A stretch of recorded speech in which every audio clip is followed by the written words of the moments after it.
Hello YouTube family, কেমন আছো তোমরা? বং ইকিগাই চ্যানেলে তোমাদের স্বাগত জানাই।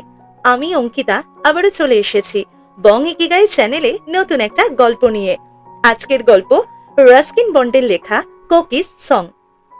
বাংলা ভাষায় নতুন নতুন গল্প শুনতে বং ইকিগাই চ্যানেলকে সাবস্ক্রাইব করে পাশের বেল আইকনে প্রেস করে অলে ক্লিক করে দিও, যাতে আমার চ্যানেলের সমস্ত নোটিফিকেশন সবার আগে তোমাদের কাছে পৌঁছে যায়। আমাকে আরো উৎসাহ দিতে গল্পটিতে লাইক কমেন্ট করে গল্পটি শেয়ার করে দিও। এইভাবেই চ্যানেলের পাশে থেকো এবং সাথে থেকো।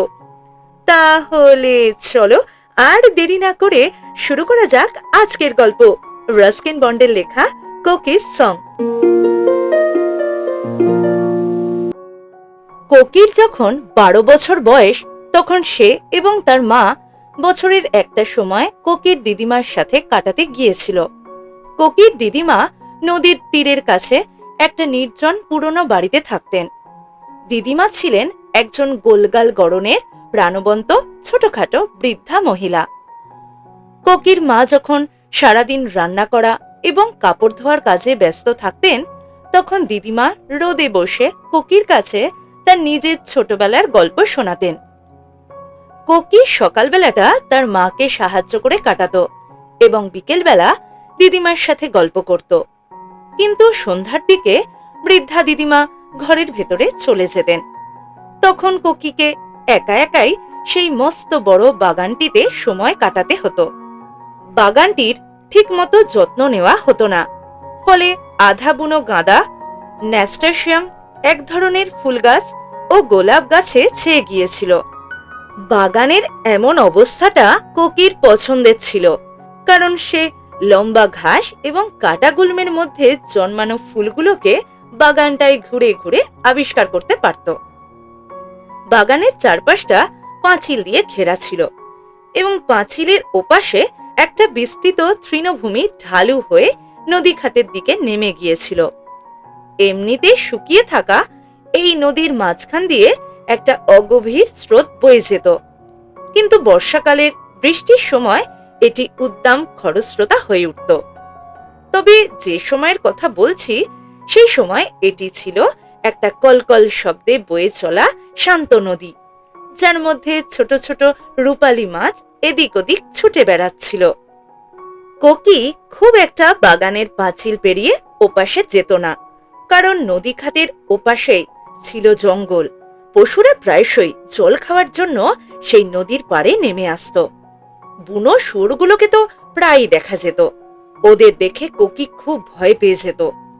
কিন্তু একবার খুব কাছ থেকে একটা হরিণ দেখেছিল, অত্যন্ত নমনীয়ভাবে সৌন্দর্য ও মর্যাদার সাথে ঘুরে বেড়াচ্ছিল। ওটা ছিল চিতল, গায়ে দাগওয়ালা একটা চিতল হরিণ।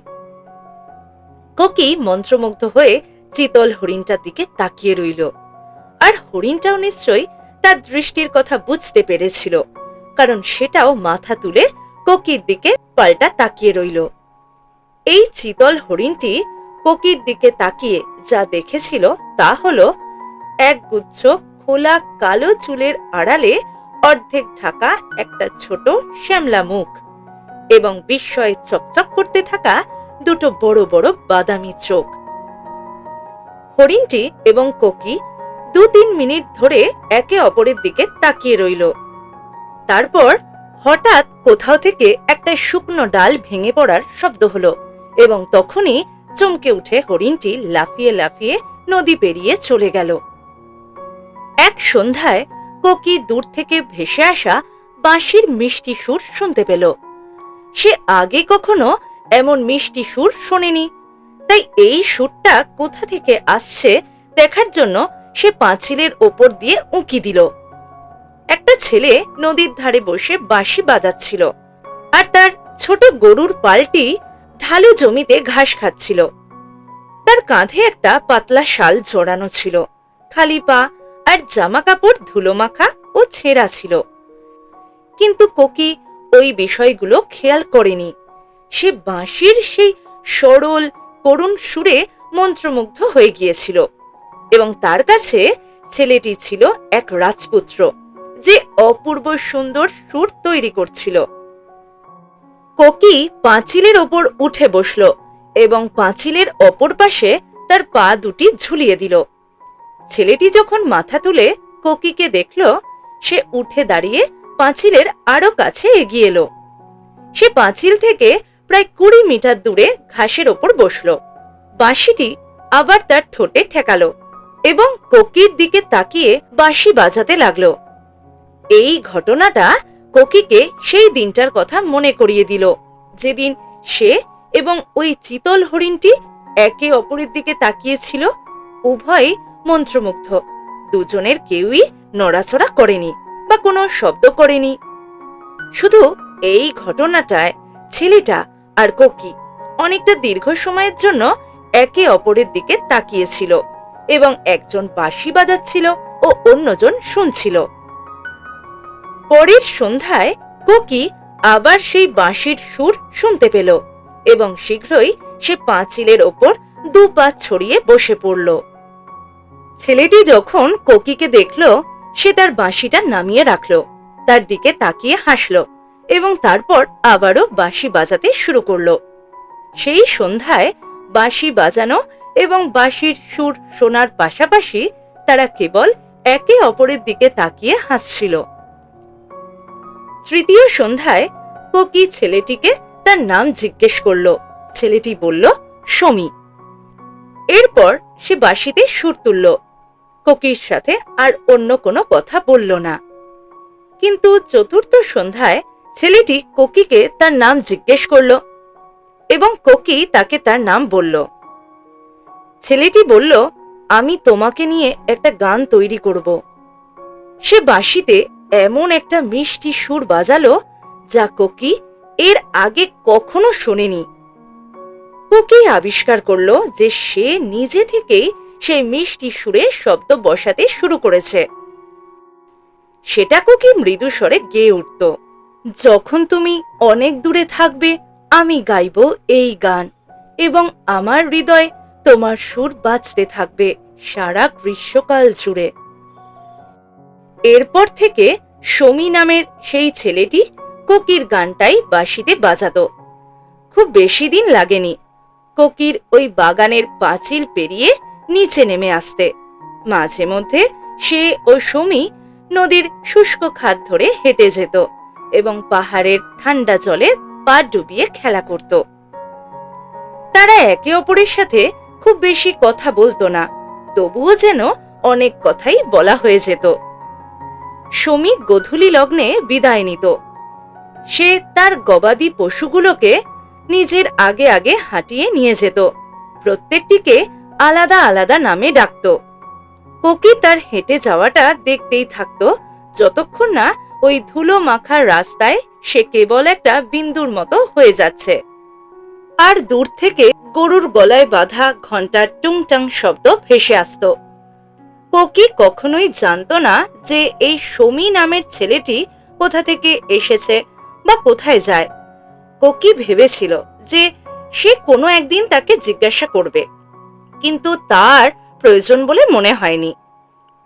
একদিন সমী বাঁশি বাজালো না, তার পরিবর্তে সে সেই বাঁশিটা কোকির হাতে তুলে দিয়ে বলল, এটা আমার জন্য রেখে দাও, আমি কিছু সময়ের জন্য দূরে যাচ্ছি, পাহাড়ের সেই গ্রীষ্মকালীন চারণভূমিগুলোর দিকে।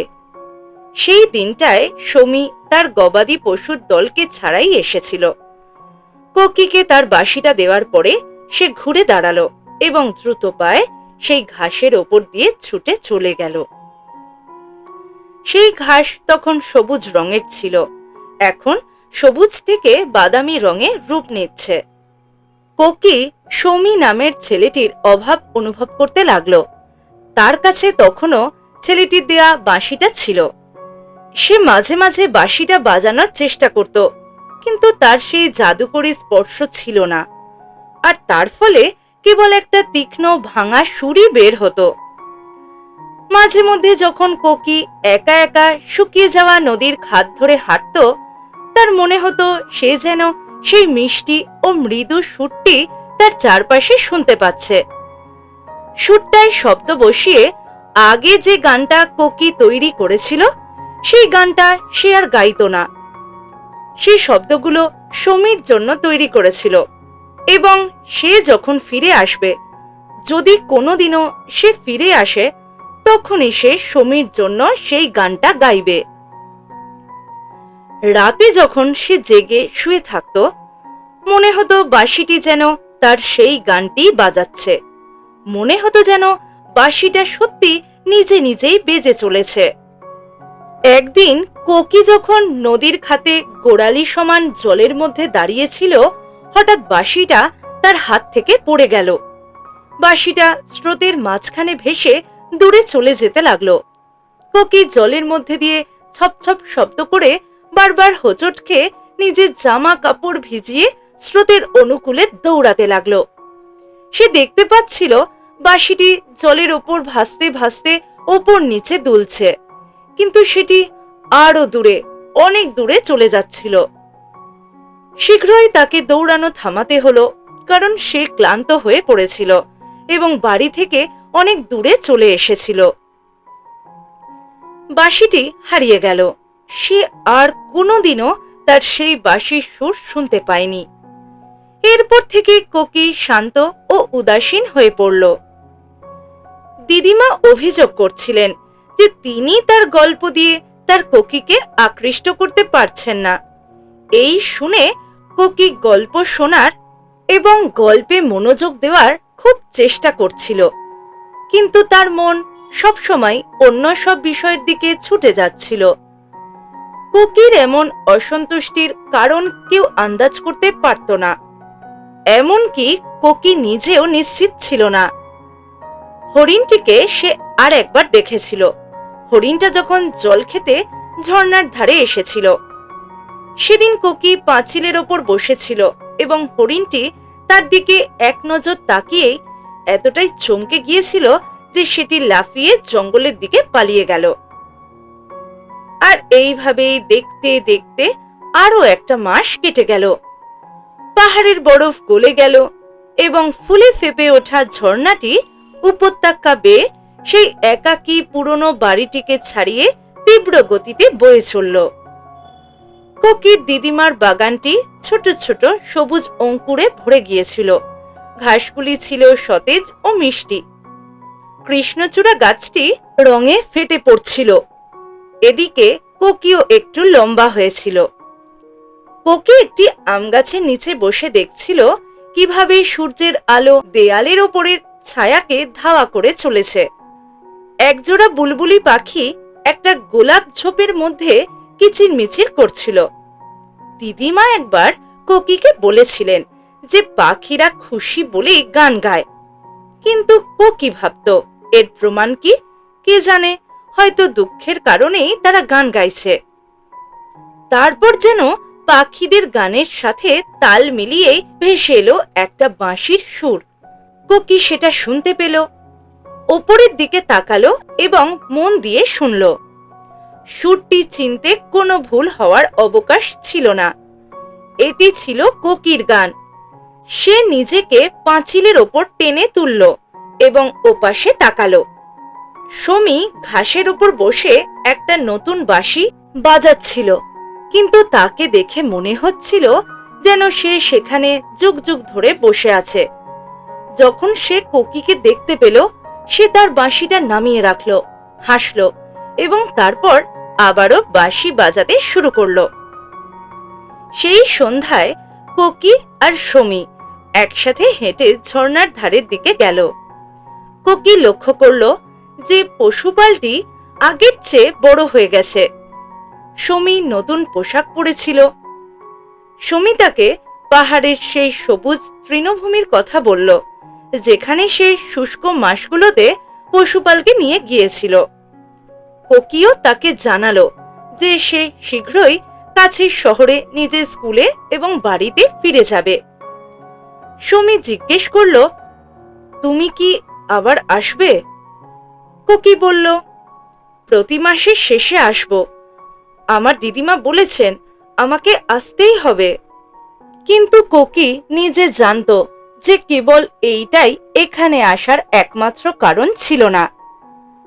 সমী সহজভাবে বলল, আমি এখানেই থাকব। তারপর সমী কোকির গানটা বাঁশিতে বাজাতে শুরু করলো, আর কোকি তার সেই সুরের সাথে গলা মিলিয়ে গেয়ে উঠল। আর এইখানেই শেষ হলো আজকের গল্প। ধৈর্য ধরে গল্পটি শোনার জন্য অসংখ্য ধন্যবাদ।